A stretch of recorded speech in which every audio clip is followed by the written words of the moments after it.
Olá, queridos! Sejam muito bem-vindos a mais um GDC do nosso campus online. E eu estou muito feliz de poder estar hoje aqui com vocês. Aqueles que não me conhecem, meu nome é Adam, sou um dos pastores da igreja da cidade e hoje eu tenho essa alegria de entrar aí na sua casa para poder ministrar esse estudo junto com você, mais um estudo então do nosso GDC do campus online. E nós estamos numa série de estudos sempre pela vida. Então você que já está acompanhando, você que já está em um dos grupos, ou você que está acompanhando aqui através dessa gravação do Campus Online, você tem acompanhado essa série sempre pela vida e nós já vimos Juntos contra o Aborto, já falamos Juntos contra a Eutanásia, na semana passada vimos esse tema Juntos contra a Dependência Química e hoje vamos entrar em mais um tema muito atual, muito importante para todos nós, que é Juntos contra o Sexo antes e fora do casamento. Então esse é o tema que nós vamos trabalhar hoje. E eu quero ler aqui em Romanos, capítulo 12, versículo 2, um texto muito conhecido e muito importante para que possamos ter esse entendimento, inclusive uma mudança de pensamento com relação a esse tema. Olha o que diz a palavra de Deus em Romanos 12, versículo 2. Não se amoldem ao padrão desse mundo, mas transformem-se pela renovação da sua mente para que sejam capazes de experimentar e comprovar a boa, agradável e perfeita vontade de Deus. Quero já perguntar para você que está me assistindo, você quer viver a boa, agradável e perfeita vontade de Deus? Tenho certeza que isso está no seu coração e para isso nós precisamos dessa mudança de mentalidade. Então, ao estudarmos esse texto, nós precisamos deixar realmente o Espírito Santo moldar a nossa mente, o nosso pensamento, transformar alguns conceitos para que possamos viver a boa, agradável e perfeita vontade de Deus. Bom, uma coisa que nós precisamos entender, queridos, que o desejo de Deus para nós é que nós sejamos felizes e tenhamos, sim, prazer. Então, quando a gente fala sobre esse tema, né, sobre relacionamento sexual, o plano de Deus é sim que possamos desfrutar de uma vida prazerosa, inclusive na área sexual. Então, uma coisa importante, logo nesse início de estudo, entender: quem criou o sexo foi Deus. E Deus, ele criou para que possamos usufruir, né? Lá no Éden, Deus criou o sexo. Tem gente que tem uma mentalidade de que o pecado de Adão e Eva foi o sexo. Não foi isso não, gente. Não foi não. Deus criou e tudo que ele criou, ele disse que era bom, né? Então, o sexo, o relacionamento sexual foi criado por Deus. Eu acredito plenamente que o desejo do coração de Deus não era apenas o relacionamento sexual para a procriação, mas também visando o prazer, né? Visando o bem-estar do ser humano. Então, qual é o problema quando a gente fala de relacionamento sexual? O grande problema é que nós estamos num contexto social que tem distorcido o contexto do relacionamento sexual, de sexualidade. Esse é o problema, né? Então, existe uma visão de liberdade sexual do mundo moderno que é contrária à vontade de Deus.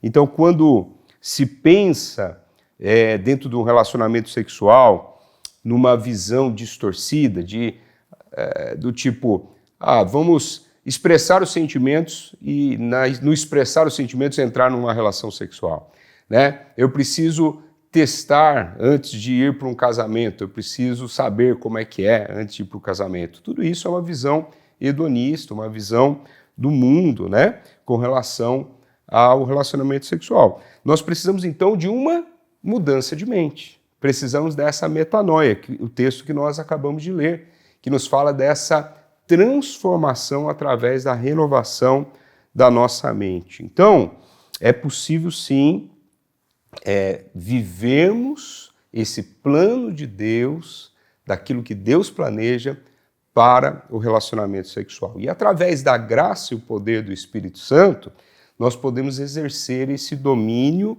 e autoridade acerca dos nossos desejos e apelos físicos, né? Então, existe essa possibilidade. Então, o sexo é uma experiência prazerosa, criada por Deus, mas, entretanto, se ele for vivido fora de um ambiente adequado, isso pode acarretar em experiências de dor, de frustração e de trauma. Então, nós precisamos viver o plano de Deus. Deixa eu dizer uma coisa para você, querido. Quando Deus coloca o relacionamento sexual para dentro do casamento, ele está pensando no nosso bem.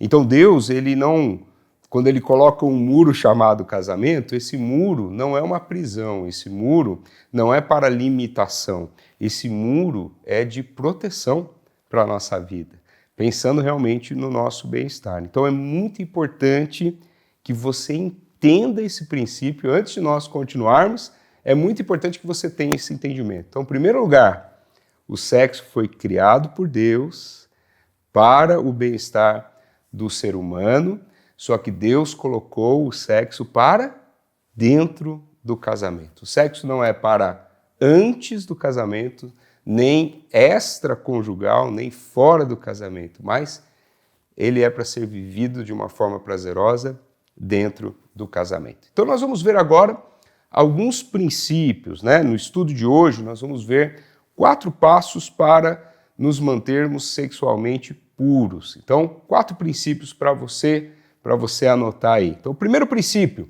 resista ao diabo. Quem está distorcendo essa questão de um relacionamento sexual? Quem está por trás de toda essa distorção? Na verdade, é o inimigo, né?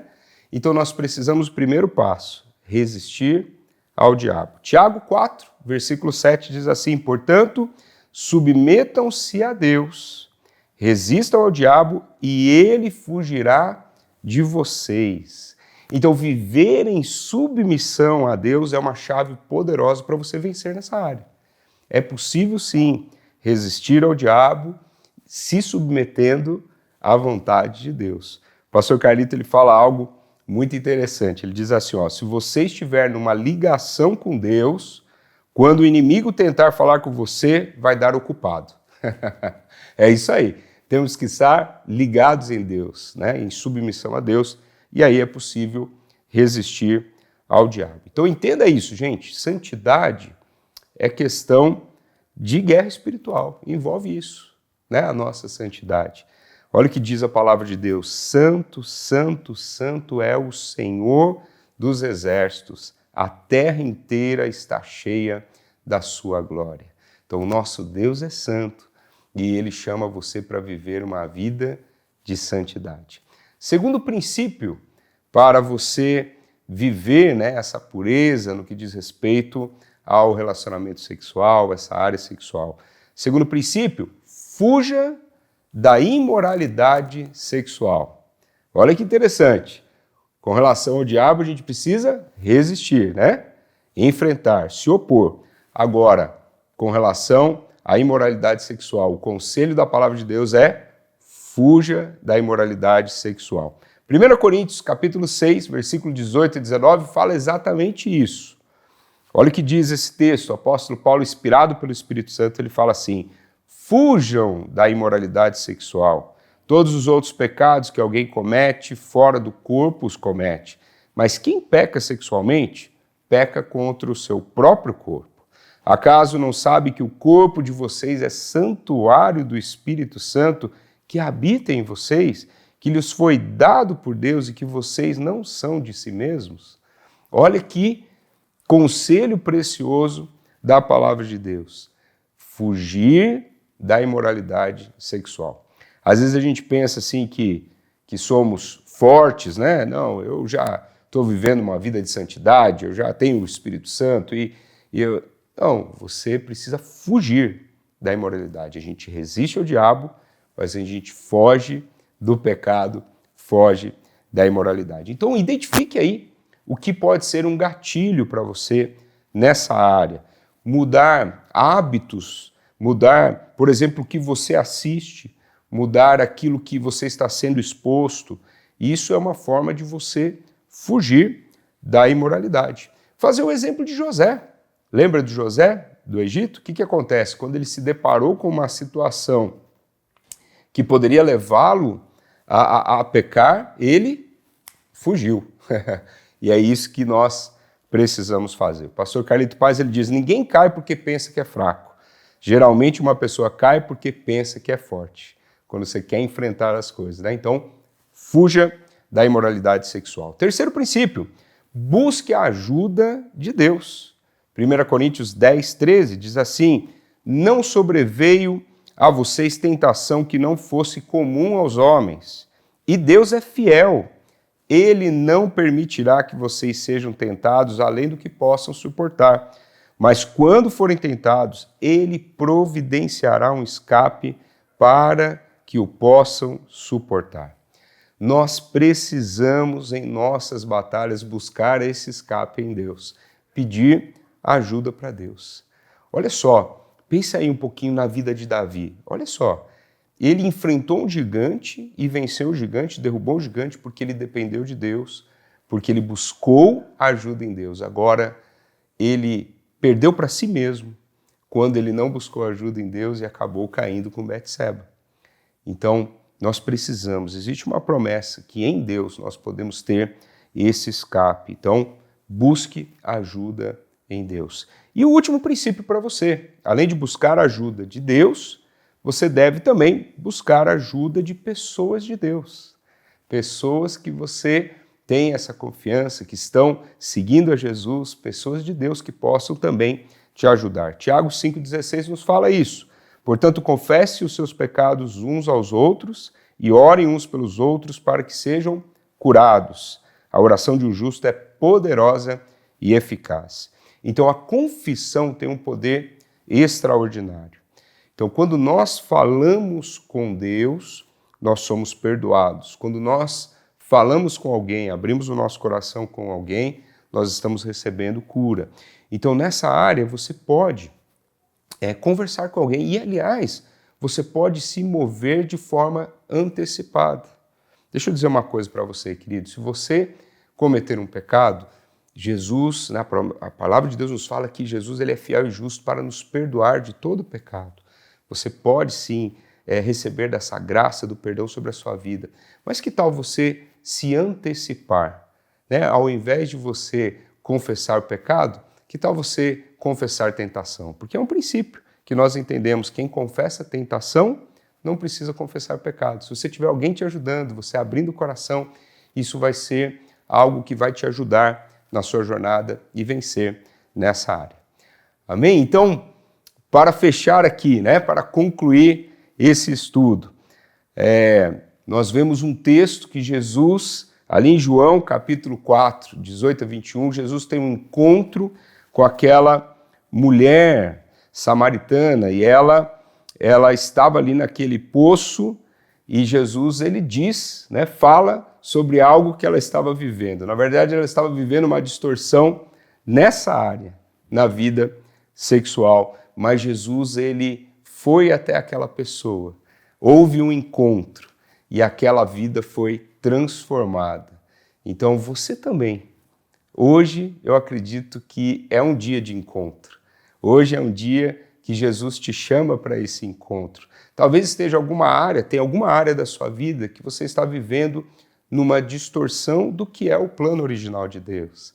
Nessa área, inclusive sexual, talvez você não esteja vivendo dentro desse padrão, dentro do que é a vontade de Deus. Mas hoje Jesus te chama para esse encontro, não para te acusar, não para tirar satisfação. Jesus te chama para te abraçar, para te aconselhar. Ele te chama para direcionar a sua vida. Então você pode fazer isso hoje, abrindo o seu coração para Ele, falando, Jesus, entra na minha casa, na minha vida, na minha história e muda todo o meu caminho, conduza-me no que é a tua vontade. Amém? E eu tenho aqui, então, para reflexão, compartilhar com você, qual tem sido a base de princípios que tem norteado seus pensamentos e atitudes com relação à vida sexual? Então, o que é que está trimando aí a sua mente? Quais são os conceitos que você tem? Fazer uma reflexão agora. Esses conceitos são o que a palavra de Deus ensina ou são os conceitos que você aprendeu em algum outro lugar? Segundo, para a oração. Ore para que os seus desejos e impulsos sexuais sejam trazidos à luz de Deus. Você pode agora mesmo fazer uma oração aí onde você está e falar: Jesus, eu quero trazer a luz. Nessa área da minha vida eu quero receber luz para eu viver os planos que o Senhor tem para mim. Para aplicação, se for o caso, se esse é o seu caso, decida hoje mudar nessa área da sua vida, na sua vida sexual, se ela estiver em desconformidade com a palavra de Deus. Então, converse com o seu parceiro, converse com a pessoa, né, que você está se relacionando, converse sobre os princípios da palavra de Deus e procure a ajuda de alguém. Procure um líder, né, um líder de grupo, um líder da igreja, uma pessoa de Deus que possa te ajudar nessa decisão que você está tomando. E para indicação, leitura aí de 2 livros que fica aqui como indicação do estudo, Revolução Moral, de Chris e Jason Valentin, e Tire Suas Dúvidas Sem Tirar a Roupa, de Nelson Júnior e Ângela Cristina. Então fica aí essa dica para você. E você que acompanhou até agora esse estudo, você que está nos acompanhando no Campus Online, de repente você ainda não está em grupo. Então, está aparecendo aqui na sua tela um endereço para você entrar e você se conectar a um dos nossos GDCs, a um dos nossos grupos da cidade. Que Deus abençoe a sua vida.